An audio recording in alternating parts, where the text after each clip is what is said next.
Maaga nga pala akong gumising ngayon para maglinis. Kaso nakita ko nga pala si Miming na natutulog sa gilid. Ginigising ko na si Miming para kainin yung pork chop niya. Wow, naka-pork chop si Miming. Shoutout sa'yo, Miming. Bala ko nga rin pala maglinis kaya kinuha ko na yung walis. Tingnan nyo kung paano ako magpasikat sa inyo. Syempre ganito ako magwalis. Tininining. Winawalis ako na rin pala yung bawat gilid ng bahay namin para kahit maliit, malinis ang bahay namin. Papakita ko nga rin pala sa inyo kung gano'ng kalinis yung mga higaang sinampay ko. Parang basahan na sa sobrang dumi. Nabasa kasi kami ng ulan dahil sa tulo sa amin. Pero okay lang yan, lilinisin ko naman. Ginawa ko na nga rin pala yung salamin na naharang sa camera. Nahaharangan niya kasi yung kapugian ko. Charing! Kinukuha ko na nga rin pala yung foam dyan para mailatag ko na sa kwarto ko. Kaso sobrang bigat. Hindi naman ako tinutulungan ni Miming. Nakahiga lang siya. Tumila pa ako. Hays. Pagkatapos ko nga pala mawalis yung higaan ko, sinunod ko na din yung higaan ni Papa. Kaya kinuha ko na agad yung pangsapin para mailagay ko sa upuan kasi wawalisan ko muna yung sapin. Yung sahig, sapin tuloy. Yan nga pala yung walis namin, sobrang tagal na yan. Halos magiging kamukha ko na nga pala sa sobrang tagal. Binibilisan ko na rin pala yung walis dyan, parang naka-fast forward. Kasi para maging malinis yung sapin ni Papa. Ito ko na nga lang rin pala nilalagay sa butas para mabilis nang mawalis sa baba. Hanggang bigla na lang pala akong naglaho dyan. Hindi ko na alam kung saan ako napunta. Kaya sinabi ko na agad rin yung walis para mailagay ko na tong sapin ni Papa. Nagpapogi pa. Ang pangit naman. Jokes. Lalagay ko na nga pala yung sapin ng higaan ni Papa para pag uwi niya mahigaan lang siya. Nuka na rin pala yung dalawang unan tapos yung kumot niya tiniklop ko na. Pagkatapos pala niyan, bababa na rin ako. Pagbaba ko nga pala, nakita ko si tatay na malalim ang iniisip, kaya pinaghay ko muna sa inyo. Hi! Hi daw, sabi ni tatay. Kaya ngayon, ipapakita ko ngayon sa inyo kung anong laman ng kaldero namin sa kusina. Eto ang ulam namin ngayon. Tingnan nyo. Tining, mantika. Jokes. Eto talaga yung ulam namin. Pinagkatago-tago ko pa sa puso't isipan ng kusina namin. Eto nang napakasarap naming ulam, tining, itlog. Dahil nga isa lang ang itlog na ulam namin, nisip ko pala, nahihingi na lang ako sa mami ko ng ulam. Kasi mas masarap yung ulam nila kaysa sa amin. Mamaya na lang, bye-bye. Dahil nasa baba na rin pala ako at pupunta sa mami ko, papakita ko pala sa inyo yung napaka-cute naming mga rabbit. Shoutout sa 3 rabbit namin, nakawin nyo na. Joke lang, sinigang. Pupunta na nga pala ako sa mami ko niyan para kunin yung ulam namin. Kaso sakto nakita ko yung dalawang nanay ko sa lugar namin. Shoutout pala kay Nanay Ping at kay Nanay Melda. Sila pala lagi kong tinuturing na nanay kapag nakikita ko dito. Kaso nahiya sila ti Melda at si nanay. Kaya nagpatuloy na lang rin pala ako sa pagpunta sa bahay ng mamisal ko para makuha ko na yung ulam. Kasi kumukulo na rin yung butsi ng tatay ko sa sobrang gutom kasi kanina pa kami hindi kumakain. Pagdating ko nga pala dyan, hindi pala agad ako nakakuha ng ulam kasi sinalubong agad ako ng maraming aso ng mami ko.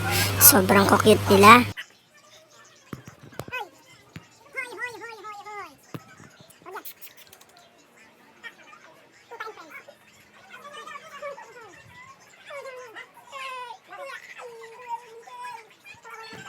Shoutout nga din pala sa tumapak ng cellphone ko dyan.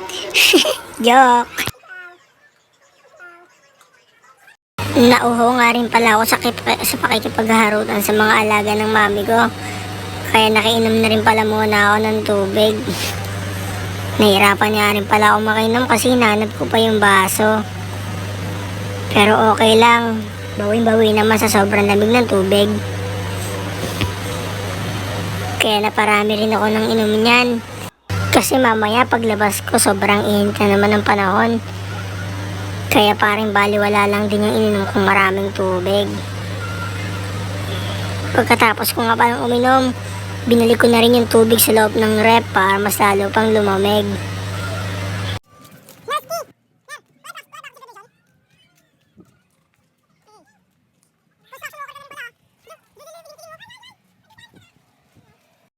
Pinatigil nga pala ako ng mga kapitbahay namin dyan kasi gusto nila makita yung napakasarap na ulam namin na sinigang na bangus.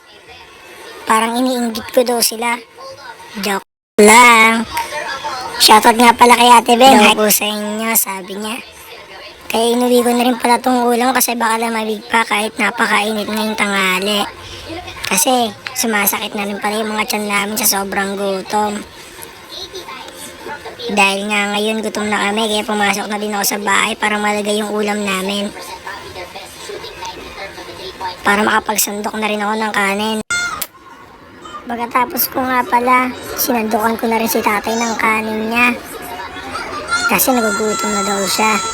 Kiinabot ko na rin muna pala sa kanya bago yung akin. Kaya kumuha na rin ako ng plato ko. Tapos sasandukan ko na din para makapanalangin na kami bago pa kumain. Nagpapogi pa bago sumandok ng kanin. Kainis ka talaga. Tapos pala namin makapanalangin, kumain na rin kami. Kasi nagugutom na kami. Alauna na ng tanghali. Nang hapon pala, tanghalian pa lang namin. Kaya pinagatinan namin yung kakapiranggot na ulam namin ni tatay. Para magkasya rin sa amin.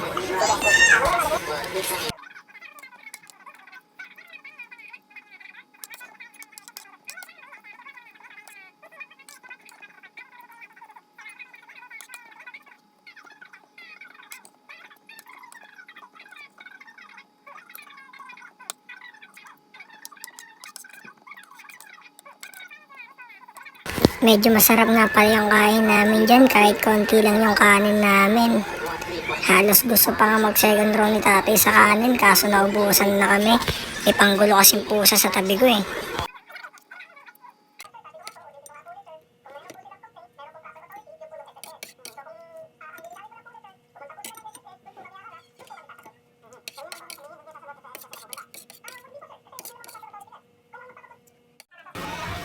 Pagkatapos ko nga palang kumain, niligpit ko na rin yung pinagkainan ko. Para mapakain ko na rin yung makukulit na pusa namin. Tapos susunod ko na nga rin pala yung pinagkainan ni tatay. Kinabutan ko muna siya ng tubig, baka mahiri na siya habang kumakain. Maghuhugas muna ako ng plato, bye bye! Dahil nga naligpit ko na yung pinagkainan namin, sinimulan ko na palang isbisin yung mga pinagkainan namin. Inalawan ko nga rin pala muna yung mga plato para matanggal na rin yung mga sebo. Para hindi na malansa kapag ginugasan. Tapos nilagyan ko na rin pala ng sabon tumplang gana para masabon ko na yung mga plato at tasang ginamit namin. Siyempre kailangan ko rin magpapogi dyan. Una ko rin pala muna yung baso, sinunod ko na yung tasa. Pagkatapos sinunod ko na rin yung 2 plato para mabilis na akong matapos. Ginamitan ko nga pala ng hugas 10 kamay yan, parang breeze sa sobrang bilis.